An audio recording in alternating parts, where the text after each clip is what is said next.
friends, welcome to Madras Samayal. இன்னைக்கு நம்ம Madras Samayalல சூப்பரான chicken pasta எப்படி பண்றதுன்னு பார்க்கலாம். டெய்லி நைட் என்னடா பண்ணலாம் அப்படினு யோசிக்கிறப்போ டின்னருக்கு கொஞ்சம் வித்தியாசமா பண்றதுக்கு சூப்பரான டிஷ் இது. இது பண்றதுக்கு ஃபர்ஸ்ட் வந்து நம்ம பாஸ்தா வேக வச்சிரலாம். அப்படிலாம் நம்ம வந்து சாஸ் பண்ணும்போது சைடு பை சைடே பண்ணலாம். நான் வந்து ஒரு கோர்வையா இருக்கிறதுக்காக ஃபர்ஸ்ட் வந்து பாஸ்தா வேக வைக்கிறேன். அதுக்கு நம்ம வந்து நமக்கு என்ன பாஸ்தா பிடிக்குமோ அதை எடுத்துக்கலாம். நான் இன்னைக்கு வந்து 2 கப் பாஸ்தா எடுத்துர்க்கேன். பாஸ்தா வேக வைக்கிறதுக்கு ஒரு பேனில் வந்து 6 கப் போல் தண்ணி சூடு பண்ண வச்சுக்கோங்க.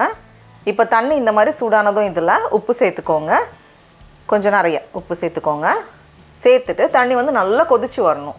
இப்போ பார்த்தோம் அப்படின்னா தண்ணி இந்த மாதிரி நல்லா கொதிச்சு வந்திருக்கு. நல்ல ஒரு ரோலிங் பாயில் வந்திருக்கு.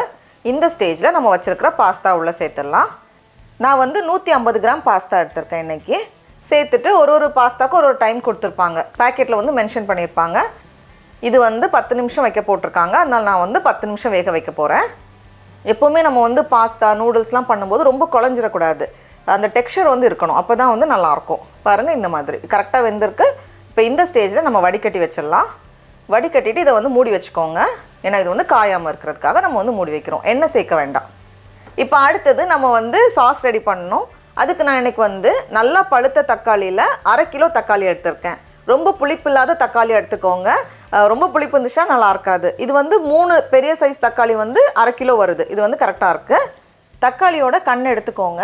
நல்லா பழுத்த தக்காளியாக இருக்கணும். அது ஏன்னா ரொம்ப புளிப்பு இல்லாத தக்காளியாக இருக்கணும். அது வந்து ரொம்ப முக்கியம். அதை வந்து கொஞ்சம் சின்ன சின்னதாக கட் பண்ணி ஒரு மிக்ஸி ஜாரில் மாற்றிட்டு நல்லா அரைச்சி இந்த மாதிரி எடுத்துகிட்டு வந்திருக்கேன். இப்போ ஒரு பேனில் 2 டேபிள் ஸ்பூன் எண்ணெய் சேர்த்துடலாம். எண்ணெய் லைட்டாக சூடானதும் இதில் 4 பல் போல் பூண்டு அதை வந்து நல்லா இடிச்சிட்டு அப்படி இல்லைனா ரொம்ப சின்ன சின்னதாக கட் பண்ணி சேர்த்துக்கோங்க. கூடவே பாதி வெங்காயம், சின்ன சைஸ் வெங்காயத்தில் பாதி எடுத்திருக்கேன். அதையும் சேர்த்துட்டு நல்லா அந்த எண்ணெயில் வந்து கொஞ்சம் 1 நிமிஷம் போல் இருக்கட்டும்.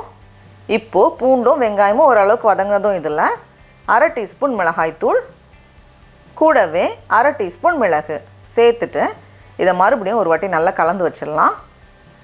இப்போ இதில் நம்ம அரைச்சி வச்சுருக்கோம்ல தக்காளி, அதை வந்து அப்படியே நம்ம சேர்த்துடணும். நான் வந்து சும்மா அளந்து காமிக்கிறேன். நமக்கு வந்து கரெக்டாக 2 கப் வந்திருக்கு.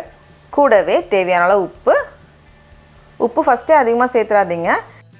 அப்புறமா 1/2 டீஸ்பூன் சர்க்கரை, கூடவே 1 டீஸ்பூன் இட்டாலியன் சீசனிங். இது வந்து பொதுவே நமக்கு வந்து சூப்பர் மார்க்கெட்ஸில் வாங்க கிடைக்கும். அதனால் அதுலேருந்து 1 டீஸ்பூன் மட்டும் சேர்த்துக்கோங்க. ரொம்ப அதிகமாக வேண்டாம். சேர்த்துட்டு இது வந்து அப்படியே கொஞ்ச நேரம் வேகணும். தக்காளி வந்து ரொம்ப தண்ணியாக இருக்கும்ல, அந்த தண்ணியெல்லாம் போய் கொஞ்சம் கெட்டியாக வரணும். இப்போ பார்த்தோம் அப்படின்னா ரொம்ப திக்காகலை, ஒரு பேஸ்ட் அளவுக்கு திக்காகலை, கொஞ்சம் செமி கிரேவி மாதிரி இருக்குது. இந்த ஸ்டேஜ் வந்ததும் நம்ம ஸ்டவ் ஆஃப் பண்ணிவிட்டு இதை மாற்றி வச்சிடலாம். இப்போ அடுத்தது நம்ம வந்து சிக்கனை ரெடி பண்ணிடலாம். அதுக்கு நான் இன்றைக்கி வந்து 200 கிராம் எலும்பு இல்லாத சிக்கன் துண்டுகள் எடுத்திருக்கேன். அதை வந்து ஒரு மிக்ஸி ஜாரில் மாற்றிட்டு நல்லா அரைச்சி இந்த மாதிரி எடுத்துகிட்டு வந்திருக்கேன். இப்போது அதே பேனில் 2 டேபிள் ஸ்பூன் போல் எண்ணெய் சேர்த்துக்கோங்க. எண்ணெய் சூடானதும் நம்ம ரெடி பண்ணி வச்சுருக்கோம்ல சிக்கன், அதை வந்து அப்படியே ஃபுல்லாக சேர்த்துடலாம் உள்ள. சிக்கன் வந்து நம்ம ஃபஸ்ட்டே அரைச்சி வைக்கக்கூடாது. நம்ம எப்போ ரெடி பண்ண போகிறோமோ அப்போ தான் அரைக்கணும். நம்ம கூடவே 1/2 டீஸ்பூன் மிளகாய்த்தூள், கடைசியாக தேவையான அளவு உப்பு. இந்த சிக்கனுக்கு தேவையான அளவு உப்பு மட்டும் போதும்.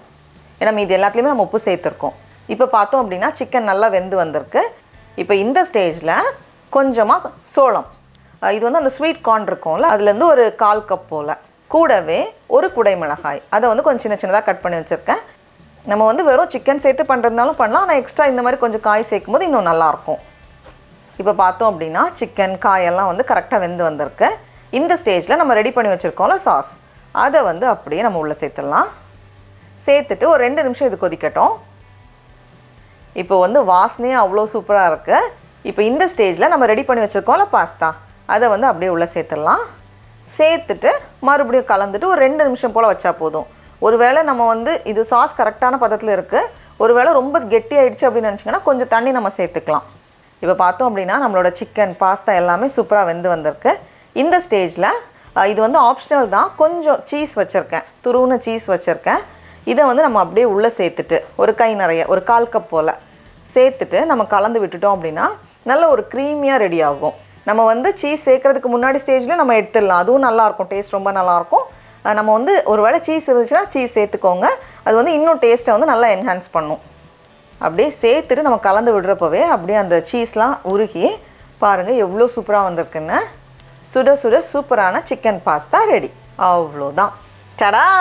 நம்மளோட சூப்பரான சிக்கன் பாஸ்தா ரெடியாக இருக்குது. இப்போ நம்ம டேஸ்ட் பண்ணி பார்க்கலாமா? ரொம்ப ரொம்ப நல்லாயிருக்கு.